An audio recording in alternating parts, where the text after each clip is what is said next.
आप देख रहे हैं ESPN क्रिक इन्फो टाइम आउट हिंदी, जहाँ पे दोस्त ये जो मुकाबला है ना, बहुत तगड़ा मुकाबला है। ओए होए होए होए, किसी भी फॉर्मेट में ये दोनों टीम अगर आमने सामने जब आती है ना, तो कांटे की टक्कर हमें देखने को मिलती है। एक तरफ है ऑस्ट्रेलिया, दूसरी तरफ है इंग्लैंड। मजबूत Australia versus an England that is doing really well in the white ball format of the game. और इसके बारे में बातचीत करने के लिए जो मुकाबला खेला जाएगा बारबेडोस में, हमारे साथ मौजूद हैं Wasim Jaffer. Sir, good to see you.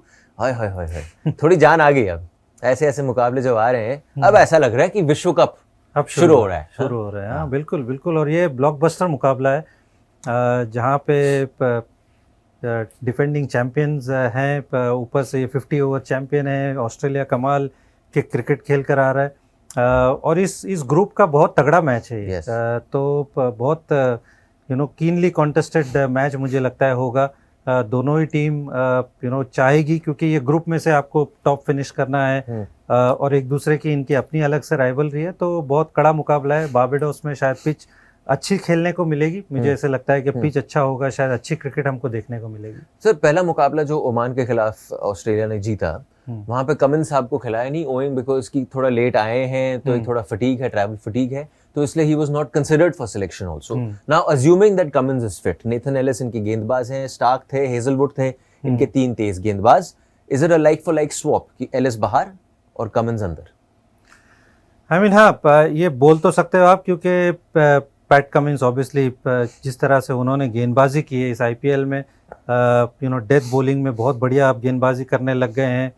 नए बॉल से तो डालते ही हैं, बट जनरली वो थोड़े बैक एंड में बॉलिंग करते हैं, पावर प्ले के, उसके बाद मिडिल ओवर्स में थोड़ा डेथ में। तो लाइक फॉर लाइक थोड़ा सा मुझे लगता है स्वैप हो सकता है। नेथन एलिस बहुत काबिल गेंदबाज हैं और वो डेथ बॉलिंग स्पेशलिस्ट है। तो ये इंटरेस्टिंग एक्चुअली चॉइस होगी। क्या ऑस्ट्रेलिया वो करेगा? ऑब्वियसली आप चाहते हो कि PAT Cummins, Mitchell Starc, Josh Hazlewood, ये आपके तीन बहुत ही दिग्गज गेंदबाज है, बट क्या वो चेंज करेगा?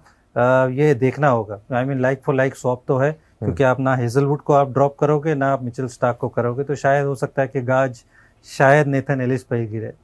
तो वैसे वहां पे क्योंकि इतना सोचेंगे नहीं, क्योंकि उनके बाकी भी जो गेंदबाज हैं ओमान के खिलाफ, चलो चाहे वो ओमान हो, स्टोइनिस ने 3 विकेट वहां पे लिए, and the fact that Stoinis ने वहां पे एक अर्धशतक भी मारा है, you suppose this is the one reason कि इनके पास ऐसे खिलाड़ी हैं जो बल्लेबाजी में तो माहिर ही हैं, लेकिन साथ साथ गेंदबाजी करते हैं और अपने दिन पर आप मैच विनिंग परफॉर्मेंस भी निकाल सकते हो।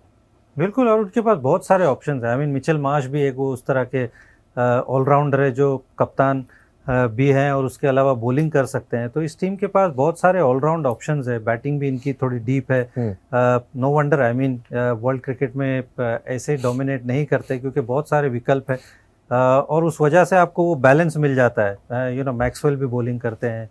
तो आई मीन जब आपके पास इतने सारे विकल्प हो, इतने ऑलराउंड एबिलिटी हो और मैच विनर हो, तो आपकी टीम ऑब्वियसली वर्ल्ड चैंपियन ही होती है। दूसरी ओर सर, अगर आप इंग्लैंड की बात करें और जो वो मुकाबला हमें स्कॉटलैंड के खिलाफ देखने को मिला, हालांकि रेन आउट था, बस गेंदबाजी हमें देखने को मिली। वहां पे गेंदबाजी लगी कैसी आपको? सवालिया निशान है, टू बी कंटिन्यूड है, या आपको एक परफेक्ट पैकेज दिखा है उस मुकाबले में? हमें जोफ्रा आर्चर ने अच्छी गेंदबाजी की। इवन दो दिख रहा था आपको थोड़ा सा? हाँ बिल्कुल, वो मुझे ऐसा लगता है कि जितना वो खेलेंगे उतना अपने लय में आते नजर आएंगे आपको, क्योंकि इतनी क्रिकेट खेले नहीं, इंजरी के बाद आए हैं। प्लस ऑब्वियसली क्रिस जॉर्डन की अगर हम बात करें तो वो ऑब्वियसली उन्होंने इतनी खराब गेंदबाजी नहीं की। मार्क वुड ऑब्वियसली वो एक एक्स्ट्रा गति लेकर आते हैं। उन्होंने 2 ओवर ही डाले, हालांकि 10 ही ओवर का मैच हुआ था, जहां पे स्कॉटलैंड ने अच्छी बल्लेबाजी की थी। जिस तरह से आक्रामक रूप उन्होंने अपनाया था, बाद में आपके पास ज़्यादा ऑप्शन नहीं थे, क्योंकि आपको वो फिर 2 ओवर आदिल रशीद से कराने पड़ गए, मोइन अली से कराने पड़ गए। But I think on the day मुझे लगता है अगर पूरा गेम होगा तो शायद आपको थोड़ा सा बेहतर इंग्लैंड की बॉलिंग का परफॉर्मेंस नज़र आएगा। मार्क वुड, जोफ्रा आर्चर, उनके पास वो गति है। वो ऑब्वियसली थोड़ा सा इंजरी के कंसर्न्स है, बट आई थिंक जितना वो खेलेंगे वो बेहतर होगा। इवन दो आप चाहते हैं कि वो रीस टॉपली शायद आपको दिखे। How do you see that sir? I mean मैं थोड़ा सा ऊपर से चेंजअप्स भी हैं अच्छे हाँ, उनके मेरे पास। को थोड़ा सा सरप्राइज में था कि रीस टॉपली को उन्होंने लिया, क्योंकि वो लेफ्ट आर्म आपको एंगल देते हैं, नया बॉल स्विंग कराते हैं जी।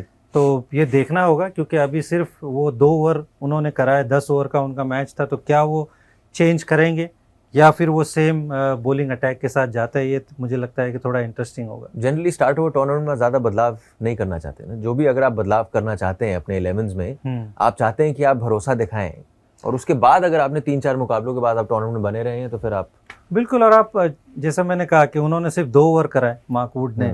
क्रिस जॉर्डन ऑब्वियसली वो थोड़े डेथ बॉलिंग स्पेशलिस्ट है, थोड़े पावर प्ले के भी एंड में डालते हैं, थोड़े टफ ओवर्स डालते हैं, उनकी एक अलग स्पेशलिटी है, नीचे 8-9 नंबर पे बैटिंग कर लेते हैं ठीक ठाक। उस वजह से सैम करन मुझे लगता है बाहर है। रीस टॉपली ऑब्वियसली वो जो मैं आपको बात कर रहा हूँ कि नए बॉल से स्विंग कराते, जोफ्रा आर्चर वो स्विंग नहीं कराते बट वो गति है उनके पास, वो बाउंस है। सेम मार्क वुड का भी वही है कि मार्क वुड जनरली थोड़ा सा पुराने गेंद से गेंदबाजी करते हैं, लेकिन इस टीम में उनको नए गेंद से करना पड़ रहा है। तो क्या वो रीस टॉपली की तरफ जाते हैं? एक गेम के बाद ऑब्वियसली आप नहीं चाहते हो, क्योंकि 10 ओवर का ही मैच हुआ है, तो वहाँ पर आप एक छोटे से परफॉर्मेंस के बाद आप नहीं चाहते हो कि टीम चेंज करे, तो लगता है कि मुश्किल है कि हमको कोई चेंज देखने मिलेगा।